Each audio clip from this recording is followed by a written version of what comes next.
રાજકોટના ઉપલેટા શહેરમાં આવેલી તાલુકા પંચાયત કચેરી ખાતે ખાખી જાડિયા ગામના 2 વ્યક્તિએ ઉપવાસ આંદોલન શરૂ કર્યું। ગામમાં ગેરકાયદેસર ગોડાઉનની સ્થાનિકોને તકલીફો પડી રહી હોવાની રાવ કરાઈ રહી છે। ખાખી જાડિયા ગામમાં ગેરકાયદેસર દબાણ અને ગોડાઉન બનાવેલ હોવાના વિરોધમાં ઉપવાસ શરૂ કરાયો। 3 વર્ષથી તંત્રને ફરિયાદ કરી છે, છતાં નિવેડો નહીં આવ્યો હોવાની રાવ કરી। તંત્ર દ્વારા ગેરકાયદેસર ગોડાઉન હટાવવામાં આવે તેવી માંગ સાથે ઉપવાસ આંદોલન શરૂ કરવામાં આવ્યું।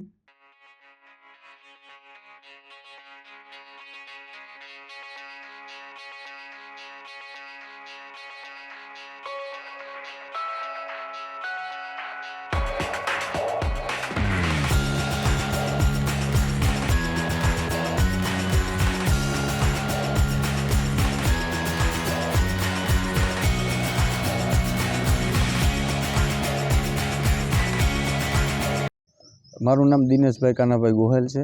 હું ખાખી જાડિયાનો રહેવાસી છું। મારા ઘરની સામે રહેણાંક વિસ્તારમાં ગોડાઉન બનાવેલું છે, જે ગોડાઉન કોમર્શિયલ છે।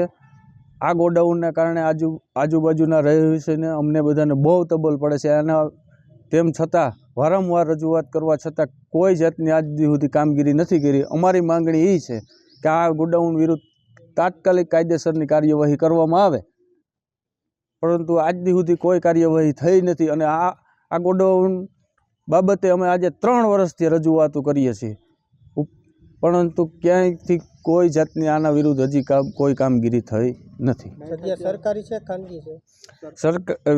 જગ્યા ગ્રામ પંચાયતની ગામ તળ છે। ગામમાં આવા કેટલાક દબાણ હોય છે એ બાબતે મને કોઈ ખ્યાલ નથી। આ જગ્યા બાબતે વાદ વિવાદ થાય છે તો અન્ય લોકોની ફરિયાદ છે? નહીં, એ બાબતે મને કોઈ ખ્યાલ નથી। તમારી માંગણી શું છે? અમારી માંગણી એ છે કે રહેણાંક વિસ્તારની અંદર ગેરકાયદેસર આ ગોડાઉન ચાલે છે અને આ વ્યક્તિ વેપારી છે, એના ગોડાઉન વિરુદ્ધ કાયદેસરની કાર્યવાહી કરવામાં આવે। નિયમ અનુસાર જે કાર્યવાહી થતી હોય એ કરવામાં આવે।